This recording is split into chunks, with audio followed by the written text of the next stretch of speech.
लोग UP model की demand कर रहे हैं। उनका कहना है कि ऐसे लोगों से, जो लोग भी इस तरह से दंगे को फैला रहे थे या आगे आकर के तलवारें लहरा रहे थे, उनसे कहीं ना कहीं यूपी स्टाइल में निपटा जाना चाहिए। नमस्कार, मैं संजय पांडे और आप देख रहे हैं समाज की बात। आप देखे होंगे कि हाल ही में नागपुर जल उठा था, और बात क्या थी, कहीं ना कहीं गड़े मुर्दे उखाड़ने वाली, औरंगजेब की कब्र खोदने वाली बात चल रही थी। और आप देखे होंगे कि आरएसएस के प्रवक्ता ने भी ये कहा कि अब औरंगजेब प्रासंगिक नहीं है। 300-400 साल हो गए औरंगजेब को, और हमारे देश में मुगलों की तमाम ऐसी निशानियां हैं। औरंगजेब की कब्र को ही छोड़ दीजिए, तमाम ऐसी निशानियां हमारे देश में है कि जिसे हटाने की नहीं, जिसे याद रखने की जरूरत है, जिसे देखते रहने की जरूरत है, ताकि भविष्य में लोग ये देखें कि कैसे बटे थे।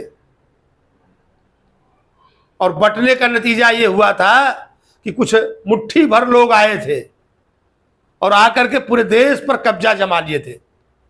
कहीं ना कहीं आप देखेंगे कि मुगल कोई लाखों की संख्या में नहीं आए थे, या जो सुल्तान आए थे, चाहे वो गजनवी, गोरी, कोई भी आया था, कोई लाखों की संख्या में नहीं आए थे, आए थे मात्र हजारों की संख्या में। तो कहीं ना कहीं यहां जो आपसी सामंजस्य नहीं था, उसी का फायदा उठा करके और यहां पर राज किए थे, और उनके साथ यहीं के लोग मिले हुए थे। तो उनकी निशानी हटाने का मतलब नहीं है, उनकी कारस्तानी को याद करने का समय है, ताकि इतिहास से आप सीखें और देखें कि कैसे क्या हुआ था, और भविष्य में सचेत रहें, सजग रहें, ताकि ऐसी बातें फिर न होने पाए। नहीं तो सिर्फ और सिर्फ आप कोसते रह जाएंगे, लोगों को कोसते रह जाएंगे, और बाकी चीजें आपके हाथ से निकल जाएंगी। तो क्या औरंगजेब को लेकर के इस देश में इस तरह का माहौल बनेगा?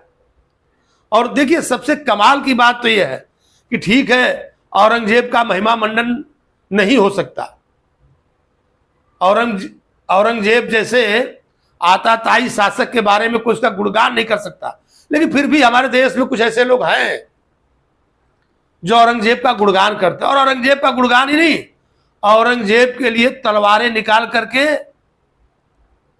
दूसरे की हत्या भी कर सकते हैं। जो कुछ भी हुआ अच्छा नहीं था, और ना होना चाहिए। ना तो अब औरंगजेब की बात होनी चाहिए और ना उसके कब्र की बात होनी चाहिए। लेकिन ऐसे लोग जो इस तरह के वाकयों से उनकी पहचान हो जाती है, बात वहां आकर के फंस जाती है। क्या कि नागपुर जैसा शांति प्रिय शहर, जो इतने वर्षों से बिल्कुल शांत था, और मैं एक देख रहा था एक चैनल पे एक पत्रकार को, वो कह रहे थे कि नहीं, कुछ लोग दिन भर डरे हुए अपने घरों में सिमटे रहे,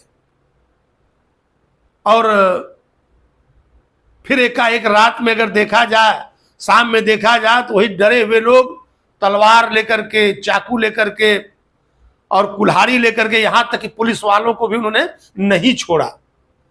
पुलिस के डीसीपी से लेकर के जो पुलिस की महिलाएं थी, महिलाओं को भी नोचा खसोटा गया। लोगों की जो पहचान हुई, ये देश के लिए कतई अच्छा नहीं है। और आप देखेंगे कि देश के कई इलाकों में,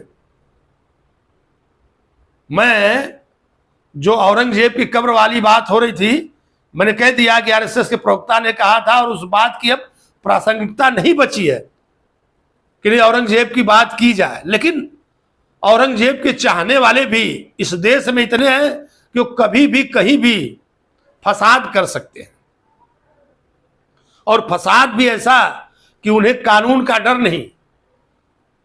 अगर पुलिस वाले हैं या पुलिस वाले सामने आते हैं, तो पुलिस वाले की भी वो जान ले सकते हैं। और आजाद मैदान में आपने देखा होगा, वहां पर अगर औरंगजेब की कब्र खुदेगी या औरंगजेब की कब्र हटा दी जाएगी, तो उसके लिए लोग घरों से निकल आएंगे, तलवारें चलाएंगे। ये हुआ हमारे देश का माहौल। और जो सरकार है, अगर कहीं ना कहीं देखा जाए, तो आज यूपी की गवर्नमेंट जो यूपी मॉडल है, कहीं ना कहीं पूरा देश शायद यूपी मॉडल की डिमांड कर रहा है। लोग यूपी मॉडल की डिमांड कर रहे हैं।